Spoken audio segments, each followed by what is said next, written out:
Welcome to Rome. This is The Bittersweet Life with Katy Sewell and Tiffany Parks. Hello, this is The Bittersweet Life. I'm Katy Sewell. I'm Tiffany Parks. Tiffany in Rome, Katy in Seattle. And remember, if you're missing ad-free listening, which you've had for the last 10 years, you can still have it at the $3 level over at patreon.com/The Bittersweet Life podcast. There is a link in the show notes. Not only will you get ad-free listening, but you will help support the life of this show, which is very important. Okay, today we're going to do a follow-up episode, following up on our neighbor feud episode from last week. We didn't want to leave the idea of communal living or having to share an apartment/house with other people in only the negative space. And we did end with that beautiful story last week. And if you haven't listened yet, go back and listen to that episode. We did leave with that beautiful story about Tiffany tracking down her neighbor who was playing Chopin above her and getting to watch him play with her son. But I wanted to not drop it yet and share some other stories because we were pretty negative. And as you know, Tiffany, the house I'm currently living in is the first time I've lived without having to share walls with other people. And I had very particular, when I was an adult living on my own, before living in this particular place, I had certain types of housing that I always tried to live in. I don't know if you always looked for certain requirements, but here's what mine were. I wanted it to be, generally speaking, a standalone house of some kind. I didn't like living in apartment buildings. They reminded me too much of like being in the dorms in college, which was an experience I didn't like. And so I would always try to find standalone homes, subdivided homes, obviously, not a home that I have to myself.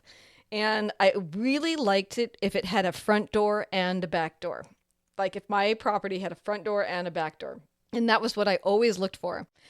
Luckily, I managed to find that almost the entire time I was renting different places. And if I could, I would move other people I knew into the same building. So, and this got established very early on. When I first got out of college and I moved to Seattle, I found an apartment. It was like basically a little grouping of 4 apartments, and they each shared one wall, but they kind of were terraced down a hillside. So each one had a front door and a back door. They were kind of like little bungalows, but they were hooked together. And it just so happened that when I rented, the place next door was empty. And so I asked the landlord, who really did like me quite a bit, if I could recommend who could live there. And he said, sure, that'd be great. And so I moved in, my best friend at the time, who was a young man named Cole. And he moved in next door with his brother and his girlfriend. I lived by myself. Eventually, the apartment at the end opened up, and I moved in my friend Jason and his boyfriend. And then eventually the apartment between me and Jason opened up, and Jason moved in one of his friends. So eventually we moved in, we had the whole building were people that we knew and loved.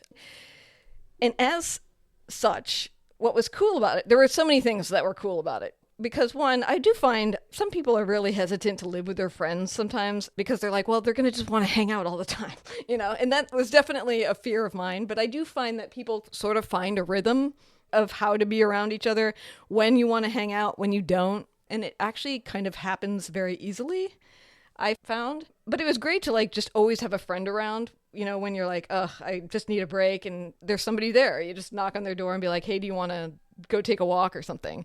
And they'd be like, sure. Or, you want to come over to my place? You know, and you don't even have to go anywhere.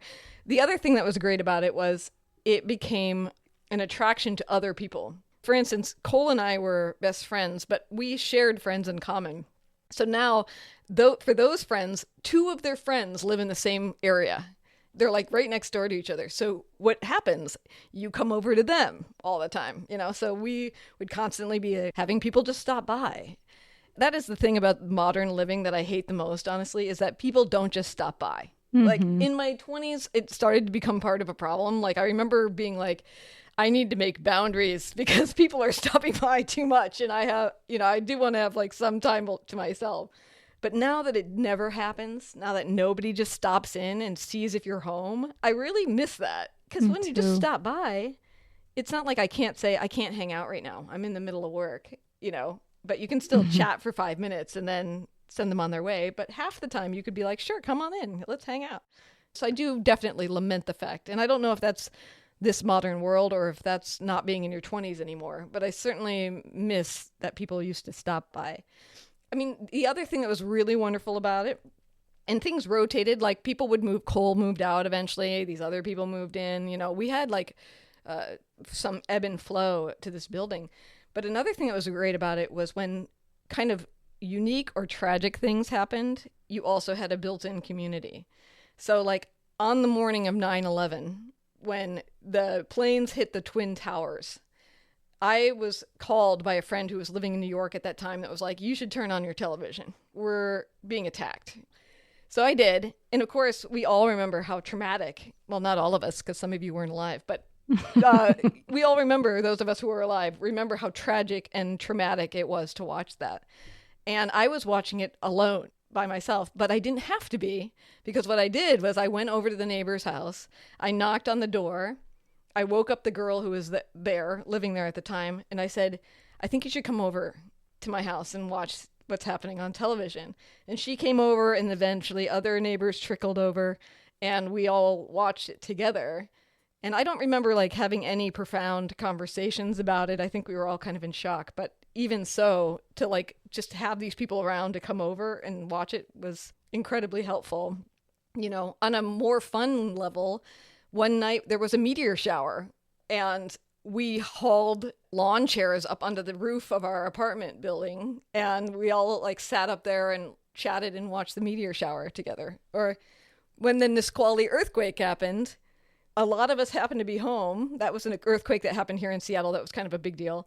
And, we all like rushed outside and we're like, oh my gosh, like, can you believe it? What did you call the earthquake? It was called the Nisqually earthquake. Oh. Yeah. That's a whole When other was funny that? story. When was that?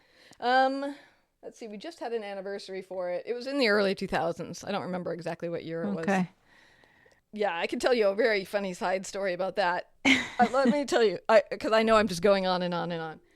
So the earthquake happens. Okay, I happened to be home from work. I was supposed to be at work. For some reason, I had called in sick. I know why I had called in sick. I needed to do my taxes. And I was, right before the earthquake happens, I'm running around the house trying to find my W-2s, and I cannot find them. I'm like opening drawers, ripping stuff apart. Then the earthquake happens. Okay. And of course, it's like one of those things. We lived on a very busy road. So at first, I thought it was just a semi truck passing. But then it just went on and on and on. And we're like, oh my gosh, this is an earthquake. I think we stood in a doorway, which is something you're not supposed to do anymore. Oh, no. But anyway, and like things are falling off the walls. And I kid you not, Tiffany, when the shaking was over, one single book had fallen off my shelf, and spilling out of it were my W-2s. No way. And so we were used to joke that like the earthquake had to happen, otherwise I wouldn't have been able to file my taxes.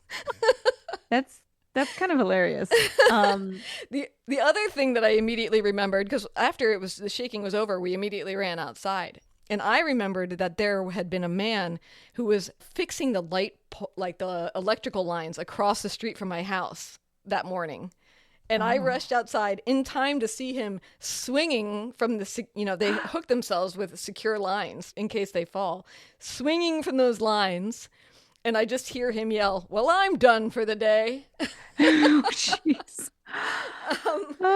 So those were all good memories. And of course, my neighbors were all there, and it was great fun. But anyway, so, I mean, I've said a lot. Does it make you think of anything? I mean, I can go on about communal living for 1,000 years. Not really. I gotta admit, most of the places that I've lived, I haven't had any kind of close relationship with the people in my building. The only thing I can think of is college, when, living in the dorms. Like that's what comes to mind. The thought of like just stopping into my, the girls' room down the hall and just having a chat. And I don't remember ever doing that. I'm trying to think, like the places that I lived in Boston. Yeah, I didn't have any connections with anyone I can think of. Maybe a couple of my earlier apartments in Rome, but nobody to like call home about and to really remember. Yeah, I also want to say, because that sounds like a very 20s thing to do, that I did do it in my 30s also. Invited a friend of mine to move in above me at a different place, which was also great. But I think I told the story last week of the guy with the harpsichord or whatever the heck instrument that was, because we haven't solved it yet. That was in a house I lived in that was a subdivided house that did have the requirements of a front door and a back door and all that stuff. But I didn't know the other people in the building when I moved in, and yet that house had a front porch. Maybe it's a factor of living in a subdivided house. Like you can really hear each other in a house that's just been Yeah, I cut think up. that's what makes the difference because I've never lived in anything like that. I've always lived in a building. Even if it's a building that has only like 4 or 5 units, it's still clearly an apartment building that Right, and everyone there's is like on. Like, insulation. It wasn't meant to be a single it family was never home. designed to be a single family home. Yeah. And if there are outdoor areas, they're all like private. Like you don't share a porch. You have your own balcony or something. Yeah, there was an apartment that technically owned the porch, but we also had to get our mail on it. So you end up sort of hanging around. Hmm. But we weren't particularly close, but in that regard, because we could hear each other and we were sharing a house, and that house was like rotting it into the ground. It was in terrible shape. But we could handle the problems together, at least, even if we weren't really good friends. I was very nice to the harpsichord guy, but I was, annoyed by him also. But we had a giant beehive in one of the walls once, you Oh, know, no. Oh, and maybe more like a wasp's nest, probably. yeah, I don't think, I don't know what it was, but it was I very think that, active. yeah. But we also had a ton of feral cats around the property. And and we loved them. But my one of the people in the unit in the downstairs were like, I think we need to handle this problem. They are just having more and more and more kittens and shit. They're like, we're gonna try to trap them. And then it became this whole mission of can we trap and spay and neuter these these cats. So it was like we weren't really friends, but we were in projects together, trying to keep the property from falling completely apart, I guess. I don't know. I Uh-huh. don't know. But even that I feel very fondly toward now. Well, I think you're lucky, and I think you're pretty rare. I think most people don't have these happy memories. Now, I want you to do something for me. I want you to go on Google and I want you to search the word auto harp. Oh, maybe that's what it is. That It sounds might be. It right. might be. I'm trying to figure out what this is. This mysterious instrument that can't even picture. Okay. Yes, this is closer to what I'm talking about. Okay, This auto harp apparently. I don't know if this is exactly right, but this is closer to what I'm talking about. Because I'm sitting in here imagining this dude sitting at his harpsichord, which is like what Bach used to I play know, on, I okay? know. I know. And Yes. like how and like yelling at the top of his lungs, singing at the top of his lungs. Yes. If this makes no sense, you have to go back and listen to last week's episode. Yes. All right. Well, before we go on, let's take a quick break. Okay.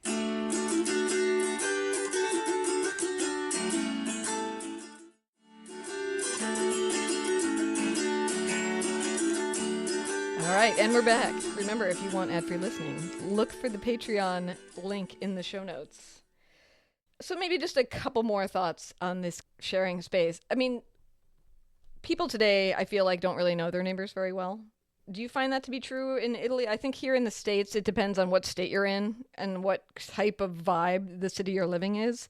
I think it's quite individual. I think that some people really know their neighbors. I think some people really don't, really keep to I themselves. definitely know my neighbors a lot more now in this building, probably because I've lived here so long.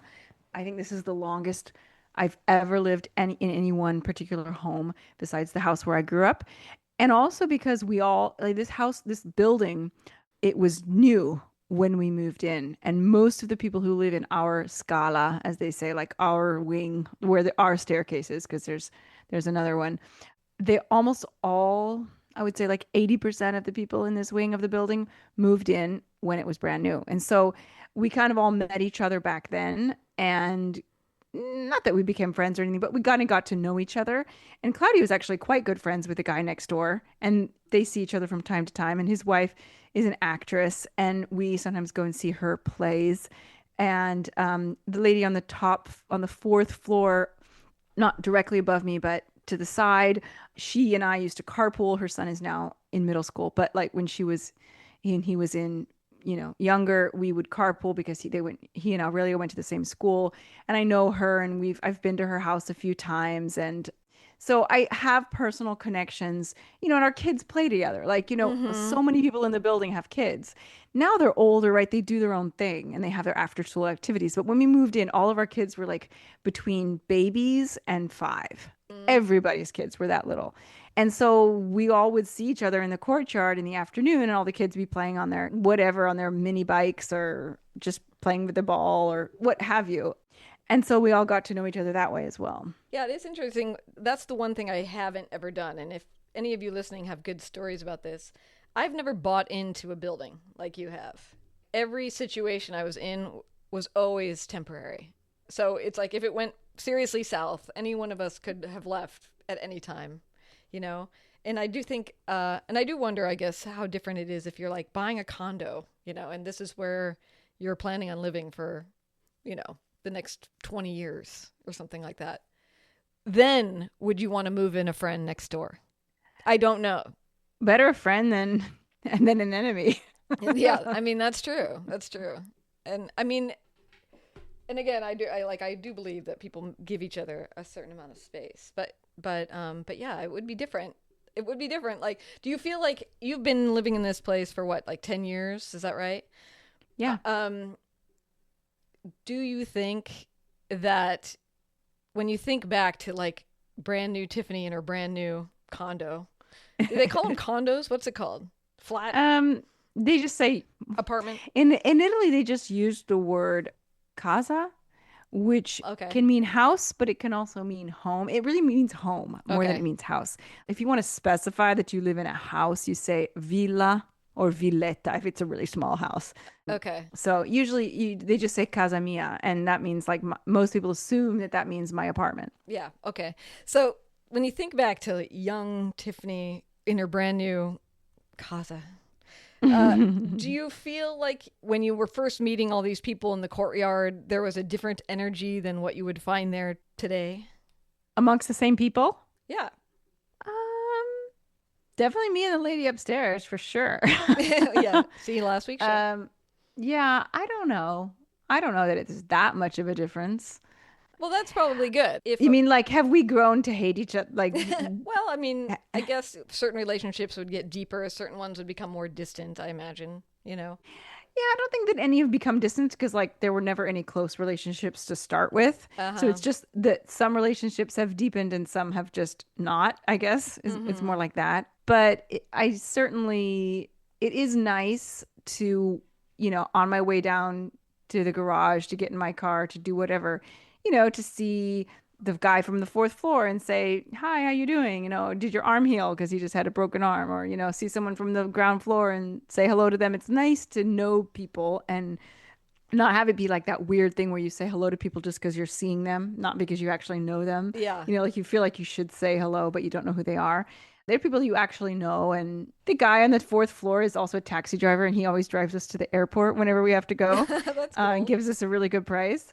Things like that. Yeah, that's really nice. Yeah. Well, I'll end with one thought. So now I'm living in a single family home, very small one in a row of very small single family homes. And we have these neighbors who are renters actually, but they moved in a couple of years ago, and they were the kind of people who were like, let's get to know everybody. And they started hosting an annual or a monthly dinner in their backyard for all of the neighbors. And it's just like the neighbors on this one block. So we have like a block with an alleyway behind our homes, and then the houses on the other side of the alleyway. And they basically invite that entire square to come to this dinner. And it was actually last night. And I can't always make it, but I did go last night.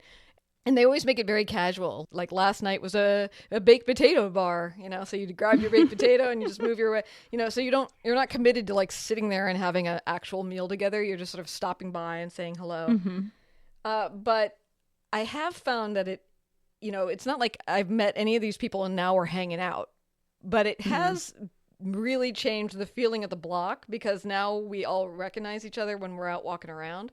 And I think That's that nice. is, yeah, and I think that is kind of what I was started by saying is it's like setting the stage for if anything happens, if we get another earthquake, which is always on the horizon, right? We will know each other. Just like I happen to know the people next door when the 9/11 happened.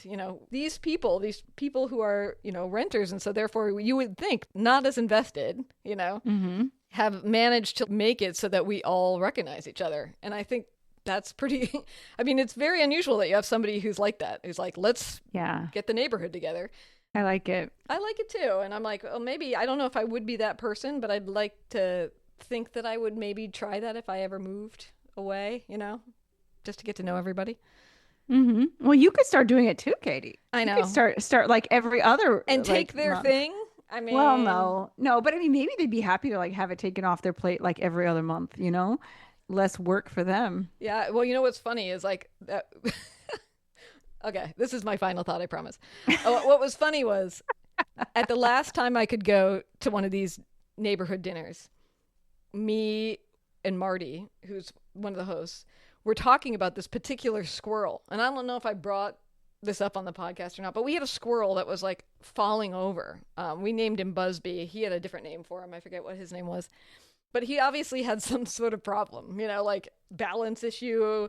I think it was some sort of a brain parasite was what we kind of came to. But anyway, it was a very recognizable squirrel, because it's the only squirrel that's like falling over all the time, So we all, and me and Marty are both like the people who really pay attention to the creatures in our backyard. And Marty feeds the crows, and the crows come and dunk whatever he's feeding into my bird feeders. So we know, or into my bird baths rather. And so he and I often talk about this, and I had said something like, have you seen that squirrel? And he's like, oh my gosh, yes, that squirrel. Oh my gosh, what is going on with that squirrel? And I tell him about this plan. I have to trap it to take it to this wildlife rehabilitation center. Anyway, all of this is to say that I'm at the potato bar last night, and a different neighbor, a neighbor who lives across the alley from me, says, so whatever happened to that squirrel? And I'm like, now we're all talking about this one squirrel. It could almost be a sitcom. I know. Well, and because we all live so close together, we're all sharing this same squirrel. Like this squirrel is in all of our backyards. Anywho, what happened to the squirrel? I don't know. I think it died because I had almost trapped it. Oh, he probably died of fear from being trapped. Well, no, I almost trapped him. I had gotten him very comfortable with going into this cat carrier and eating stuff. And I was like, okay, tomorrow's the day. I'm going to just creep out and shut the door. But then these other squirrels figured out, oh, there's food in there. And they scared him and chased him off. And we never saw him again. So I fear that Busby did not have a great end. But, oh well, I mean. That's the cycle of life. That's the cycle of life. And on that happy note, we're going to leave it there. Thank you so much for supporting this show. Those of you who do, we cannot do it without you. And until next time, this is The Bittersweet Life. I'm Katy Sewell. I'm Tiffany Parks. Join us again. Bye.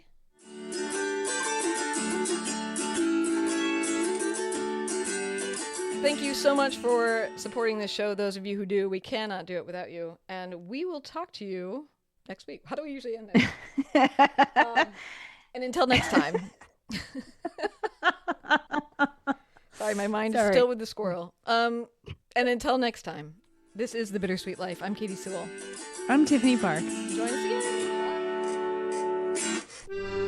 Don't miss your chance to explore the Rome most tourists never get to see by coming to Rome with us.